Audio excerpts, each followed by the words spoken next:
Hi అండి. ఈ story నచ్చితే సబ్స్క్రైబ్ చేసుకొని, లైక్ చేయటం మర్చిపోవద్దు. ఎప్పుడైతే కథలోకెళ్దాం. మాన్విత, నువ్వు మాట్లాడకు. నీకెవరు ఎలాంటి వాళ్ళో కూడా తెలీదు కానీ నాకు తెలుసు. వీలైనంత తొందరగా ఆ దరిద్రపు దాన్ని బయటికి పంపించేయండి. నేను మాత్రం ఆ పిల్లపై ఫోకస్ పెట్టానంటే అడ్రస్ లేకుండా పోతుంది. ఆ మాటకి విశ్వగారు కోపంగా ముందుకు వచ్చి విమల చెవిని చెంప చెల్లుమనిపించారు. ఊహించని చర్యకి అందరూ షాక్‌లో ఉన్నారు కానీ గుమ్మం దగ్గర నిలబడి ఈ మాటలు విన్న రామ్ కోపంగా తన గదిలోకెళ్ళి డోర్ లాక్ వేసి వెనక్కి తిరిగి సీత కోసం చూశాడు. రూమ్ సర్దుతున్న సీతను చూసి, సీత, ఏంటి రామ్ గారు బెడ్‌షీట్ సర్దుతూ మా అమ్మతో ఎందుకలా మాట్లాడావు? నేనెలా మాట్లాడాను? కరెక్ట్‌గానే కదా మాట్లాడాను. పిల్లోస్ మారుస్తూ అన్నది సీత. రామ్‌కి చికాకుగా ముందుకు వచ్చి, ఇక్కడ నేను మాట్లాడుతుంటే నీ పాటికి నువ్వు పని చేసుకుంటున్నావంటే దాని అర్థం ఏంటి?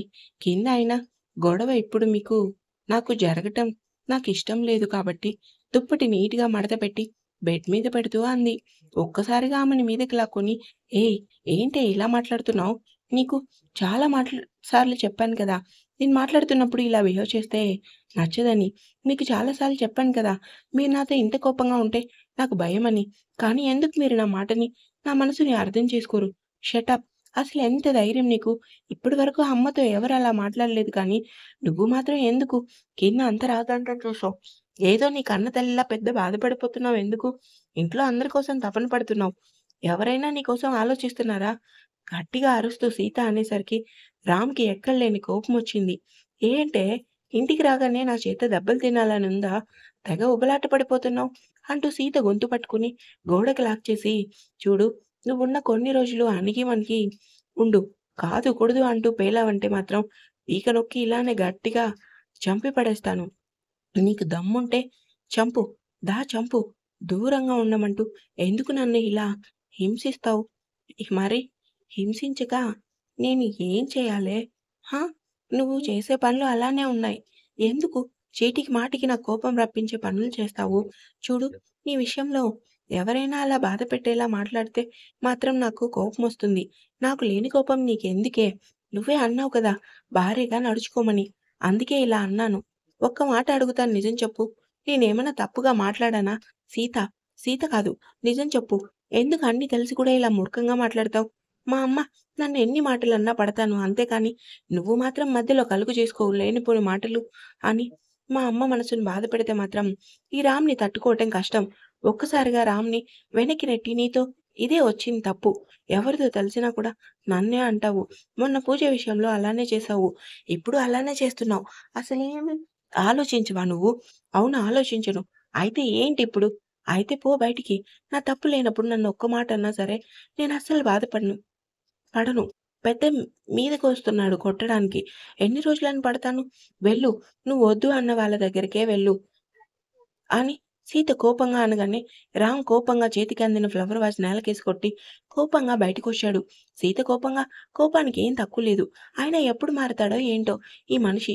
ఈయన గారు చేసిన పనికి రామ్ కూడా రూమ్ కూడా నేనే క్లీన్ చేయాలనుకుని తనలో తానే తిట్టుకొని రూమ్ అంతా క్లీన్ చేసి ఫ్రెష్ అవ్వటానికెళ్ళింది సీత. బయటికి వచ్చిన రామ్ కోపంగా బయట చైర్‌లో కూర్చున్నాడు. "అన్నయ్య, టిఫిన్ చేద్దురు గాని రా అన్నయ్య." "వద్దుమా, నాకు ఆకలిగా లేదు. శౌర్యని పిలువు, ఆఫీస్‌కెళ్తాను." "అన్నయ్య, ఏమైంది?" "ఏం కాలేదు. ఎక్కడ శౌర్య?" "టిఫిన్ చేస్తున్నాడన్నయ్య." "సరే, వాడి కోసం వెయిట్ చేయడం చెప్పు." "సరే అన్నయ్య" అని మాన్విత ఆలోచిస్తూ లోపలికొచ్చింది. "ఏమైంది ఆలోచిస్తున్నావు?" "ఏం లేదు శౌర్య అన్నయ్య కోపంగా ఉన్నాడు. వాడు ఎందుకలా ఉన్నాడో నాకు బాగా తెలుసు. ముందు వాడికి టిఫిన్ బాక్స్ పెట్టి ఇచ్చెయి." సరే అని మాన్విత కిచెన్ రూమ్‌కెళ్ళగానే శౌర్య బయటకు వచ్చి, "ఏమైంది?" "ఏం కాలేదు, వెళ్దామా?" ఇద్దరు గొడవ పడ్డారా? గొడవ మామూలే కానీ ఎందుకో ఎప్పుడు లేనిది సీత ప్రవర్తన కొత్తగా ఉంది. కొత్తగా క్యారెక్టర్ కాదు కదా! కొత్తగా కరెక్ట్‌గా ఉంది. అంటే నీకు తెలిసి అడుగుతున్నావా? తెలియక అడుగుతున్నావా? తెలియకే అడుగుతున్నా. అది వాగిన వాగుడికి నాకు ఎంత కోపమొస్తుందంటే, నాకైతే నిన్ను కొట్టాలని ఉందిరా! శౌర్య, సీత మాట్లాడిన మాటల్లో నాకైతే ఎటువంటి తప్పు కనిపించలేదు. చెప్పాలంటే ఇన్ని రోజులకి నీకోసం నీ మంచి ఆలోచించే తోడు నీకుందని అనిపిచ్చింది. ఏంటి మనసు మార్చాలని చూస్తున్నావా? నేనెందుకు మార్చాలని చూస్తాను? మారే టైం రావాలి కానీ, అప్పుడు ఎంతమంది ఎన్ని చెప్పినా సరే, నీ మనసే మారుతుంది. ఎప్పుడు చూసినా అందరి సైడ్ ఆలోచించడం కాదు. సీత మాటలు కూడా ఆలోచించు. ఆంటీ అన్న మాటలు గాలికి వదిలేసి, సీత మాటలు పట్టుకొని కూర్చుంటే ఎలా? ఆపుతావా ఇంక? మాట్లాడితే చాలు. ఆవిడ గారి చరిత్ర కోసం చెప్తావు. చస్తున్నాను వినలేక. అందరూ ఒక్కో ఐటెంలా తయారయ్యారు. ఎవరికీ నా బాధ అక్కర్లేదు అంటూ రామ్ కోపంగా కారెక్కేసరికి శౌర్య బాధగా చూశాడు. శౌర్య అన్నయ్యకిచ్చేయి అని మాన్విత టిఫిన్ బాక్స్ ఇవ్వగానే, మీ అన్నయ్యకి ఉన్న తిక్క ప్రపంచంలో ఇంకెవ్వరికీ ఉండదు నాకు తెలిసి అంటాడు. ఫ్రెండివి కదా! భరించు. భరించక తప్పదు కదా! అనుకోని శౌర్య అక్కడి నుంచి వెళ్ళాడు. రూమ్‌కొచ్చిన విమల కోపంగా రగిలిపోతుంటే, ఆంటీ ఏంటి పూజ? అందరూ కింద ఉంటే మీరెందుకు రూమ్‌లోనే ఉన్నారు? బ్రేక్‌ఫాస్ట్ చేయరా? ఎలా చేయను? ఆ సీత మాటలకి నాకు ఎంతగా కోపమొస్తుందంటే, దాన్ని ఏదో ఒకటి చేస్తే కానీ నా మనసు కుదుట పడదు. కూల్ విమల. ఎందుకిప్పుడు బీపీ అంతా తెచ్చుకోవటం? ఆ సీతకి నోరెక్కువైందని నువ్వు నీ కడుపు మార్చుకుంటావా? అన్నీ తెలిసి నువ్వు కూడా ఏంటన్నయ్య అలా మాట్లాడుతున్నావు? ఇప్పుడు సీత అన్న మాటలకి పగ తీర్చుకునే టైం అయితే ఇది కాదు. ఏమైనా ఆ రోజుల్లో ఆ టైంలో తనకి ఏమైనా అందరూ నువ్వే ఏదోటి చేశావనుకుంటారు. అందుకే ఒక 10 రోజులు ఓపిక పట్టు. 10 రోజులు ఎలా అన్నయ్య? అదన్న మాటలకి నాకు ఎక్కడలేని కోపమొస్తుంటే వచ్చి ఇప్పుడు అందరి దృష్టిలో విలన్ అవుతావా? లేదన్నయ్య. నువ్వు చెప్పింది నిజమే. కొన్ని రోజులు ఆగితే దాని సంగతి చూస్తా. ఈలోపు తనకి నా స్టైల్‌లో పని ఎలా చెప్పాలో నాకు బాగా తెలుసు. కానీ ఆంటీ ఆ సీత మునుపట్లా అయితే లేదు. ఏంటి పూజ నువ్వనేది? అవును నాన్న. ఈ మధ్యన చాలా ధైర్యంగా మాట్లాడుతుంది. అంతేకాదు రామ్‌తో క్లోజ్‌గా ఉంటుంది. ఎప్పుడు లేనిది ఇద్దరు గుడికెళ్ళటం, రెస్టారెంట్, పార్కే అబ్బో! ఉన్న 3 రోజులు ఇద్దరు చాలా బాగా ఎంజాయ్ చేశారు. ఆ మార్పు ఎందుకొచ్చిందో నాకు బాగా తెలుసు పూజ. ముందు నేను చెప్పింది చెయి. ఏంటి నాన్న? నాకు తెలిసి రామ్‌కి, సీతకి గొడవ అయి ఉంటుంది. అందుకే నువ్వే వంట చేసి రామ్‌కి బాక్స్ తీసుకెళ్ళు. అవును పూజ. నాన్న చెప్పినట్లు చెయి. సీతని, రామ్‌ని దూరం పెట్టాలంటే ఇక్కడి నుంచే స్టార్ట్ చేయాలి మన ప్లాన్. అవును మీ ఇద్దరు చెప్పింది బానే ఉంది. ఇప్పుడే ఆ పనిలో ఉంటా నేను అని పూజ తనలో తానే ఆలోచించుకొని గబగబా కిచెన్ రూమ్‌కెళ్ళింది. అన్నయ్య ఏంటి విమల? సీత నోరు 10 రోజుల తర్వాత కాదు. ఈ రోజే మూయించాలి. ఇంట్లో ఏం జరిగినా నన్నే అంటారు కానీ బయట ఏం జరిగినా మనల్ని అనరు కదా! ఎవరంటారో ఎవరనరు. సరే అన్నయ్య ఆ పనిలోనే ఉండు అని విమల అనగానే ప్రసాద్ చిన్నగా నవ్వుకొని బయటకొచ్చాడు. హాల్‌లో కూర్చున్న విశ్వకి ఎంతకీ కోపం ఆగటం లేదు. ఎన్ని సార్లు చెప్పినా విమలకి బుద్ధి రావటం లేదనుకోని కోపంగా బయటకొచ్చాడు. ఫోన్ రింగ్ అవటంతో కోపంగా ఫోన్ లిఫ్ట్ చేసి, హలో ఎవరు? మిమ్మల్నే. ఫోన్ చేసి మాట్లాడరే. వందన అని మాట్లాడుతుంటే, ఆ గొంతు వినగానే విశ్వ ఒక్కసారిగా తల విదిలించుకొని, నంబర్ చూసి వందన. నిజంగానే నువ్వు నాకు ఫోన్ చేశావా? నేను మీతో కొంచెం మాట్లాడాలి. చెప్పు ఇప్పుడే రమ్మంటావా? సాయంత్రం నా ఆఫీస్‌కి రండి. ఎందుకు? మీ అన్నయ్య చేత కొట్టిస్తావా? మీరు సాయంత్రం కానీ ఆఫీస్‌కి రాకపోతే నిజంగా మీరన్నట్టు మా అన్నయ్య చేత కొట్టిస్తా. ఏమైంది వందన? వచ్చాక అన్ని విషయాలు చెప్తాను ఉంటాను అని వందన ఫోన్ కట్ చేయగానే విశ్వ ఆలోచిస్తూ ఎన్ని సంవత్సరాల తర్వాత నాకు ఫోన్ చేసిందంటే అర్థమేంటి? నాతో మాట్లాడడానికే ఇష్టపడదు. కనీసం చూపు కూడా చూడదు. అలాంటిది ఫోన్ చేసి రమ్మని అంటుందంటే ఏదో విషయం ఉంది అనుకున్నాడు. బెడ్ మీద కూర్చున్న సీత ఎప్పుడు వస్తాడు భోజనానికి? నాకు తెలిసి రాడు. నేనే తీసుకొని వెళ్ళాలి కానీ వెళ్ళను. తనకి తెలియాలి కదా! అసలు నేనేం తప్పుగా మాట్లాడలేదు అని. ఎప్పుడు చూసినా నా మీద అరవటం, చేతులు, కాళ్ళు రక్తాలు వచ్చేలా గాయపరుచుకోవటం. బాగా అలవాటైపోయింది. ఆకలి వేస్తే తనే వస్తాడనుకోని కిచెన్ రూమ్‌కొచ్చింది. సీత కిచెన్ రూమ్ చూడగానే మతిపోయింది.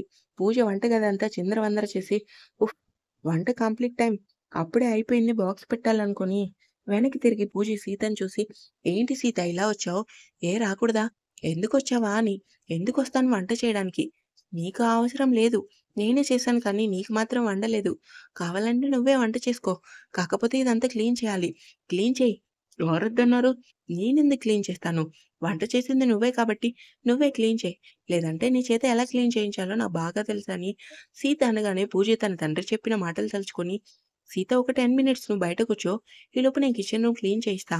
సరే అని సీత బయటికి రాగానే పూజగా గబగబా లంచ్‌కి బాక్స్ రెడీ చేసి పనమ్మాయి చేత వంటగది మొత్తం క్లీన్ చేయించి రామ్ ఆఫీస్‌కి బయలుదేరింది పూజ. కాసేపటికి లోపలికొచ్చిన సీత కిచెన్ రూమ్ చూసి బాబోయ్! వంట చేసిందా? లేదంటే యుద్ధం చేసిందా? అనుకోని ఎప్పటిలానే వంట చేసింది సీత. కానీ ఆలోచనలు మాత్రం రామ్ చుట్టూనే ఉన్నాయి. ఆఫీస్ లోపలికి అడుగుపెట్టిన పూజ ఈరోజు నా వంట తిని రామ్ ఇంకా నన్ను అస్సలు వదలడు. ఎన్ని రోజులని ఆ సీతతో ఉంటాడు? ఎప్పటికైనా నా దగ్గరికే కదా చేరాల్సింది. నువ్వేంటిక్కడ? అన్నయ్య లంచ్ తీసుకొనొచ్చాను. ఎవరికి? ఇంకెవరికి? రామ్‌కి, నీకు. ఎప్పుడు లేనిది నువ్వు లంచ్ తీసుకురావటం ఏంటి అని. ఏంటన్నయ్య నేనెప్పుడు ఆఫీస్‌కొచ్చినా సీఐడీలా ఆరాలు తీస్తావు. ఏ మీకు లంచ్ తీసుకొని రావటం తప్పేనా? చాచా అలా అని ఏం కాదురా. లోపలికి రా. అది అలా రా దారికి అంటూ ఇద్దరూ రామ్ క్యాబిన్‌కొచ్చారు. హాయ్ రామ్. మౌనంగా ఉంటాడు. ఏంటన్నయ్య పిలిచినా పలకటం లేదు. వాడు పొద్దున్నుంచి అలానే ఉన్నాడని ముందు ఫాస్ట్‌గా వడ్డించు. టైం లేదు వాడికి, నాకు చాలా వర్క్ ఉంది అంటాడు. "హా! అన్నయ్య ముందు ఇద్దరు హ్యాండ్ వాష్ చేసుకోండి." "సరే రామ్." "రామ్ చెప్పు. ఏంటి చెప్పు? టైం చూడు ఎంత అయిందో. హ్యాండ్ వాష్ చేసుకొని లంచ్ చేద్దువు." "హా!" అంటూ పూజని పలకరించి హ్యాండ్ వాష్ చేసుకొని చైర్‌లో కూర్చున్నాడు. పూజ నవ్వుతూ ఇద్దరికి భోజనం వడ్డించింది. రామ్, శౌర్య ఇద్దరు ముద్ద పెట్టుకొని పూజ ముఖం చూశారు. "ఏమైంది అలా చూస్తున్నారు?